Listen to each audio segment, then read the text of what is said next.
Is a film with full of heart actual. And నేను అంటే నా రివ్యూలో ఈ డైలాగ్ చెప్పచ్చు లేదో నాకు తెలియదు, కానీ నిన్నే మనోడిని కలిసినప్పుడు జగదీష్ని ఈ సైడ్ చూసిన వాళ్ళందరూ చెప్తున్న ఒక మాట ఏంటంటే, ఒక్క రక్తం చుక్క కూడా రాని ఒక కమర్షియల్ సినిమా అన్నాడు. ఒక రక్తం చుక్క కానీ, ఒక కామెడీ ట్రాక్లు కానీ, జనరల్గా కమర్షియల్ సినిమాలో ఉండే ఎలిమెంట్స్ ఏవీ లేకుండా తీసిన ఒక కమర్షియల్ సినిమా.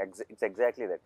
ఎందుకంటే ఒక ఒక ఒక కంటెంట్ సినిమాకి క్లాప్స్ పడతాయి అండ్ ఒక కమర్షియల్ సినిమాకి విజిల్స్ పడతాయి.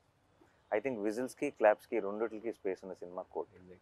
And I think that's a great combination because those are థియేటర్లో కూర్చొని ఒక హై ఫీల్ అయ్యే మూమెంట్స్ ఉన్నాయి, థియేటర్లో కూర్చొని ఎమోషనల్ ఫీల్ అయ్యే మూమెంట్స్ ఉన్నాయి, థియేటర్లో కూర్చొని ఒక లవ్ స్టోరీని ఎంజాయ్ చేసే ఒక టైప్ ఆఫ్ యూనో ఆ ట్రాక్ ఉంది.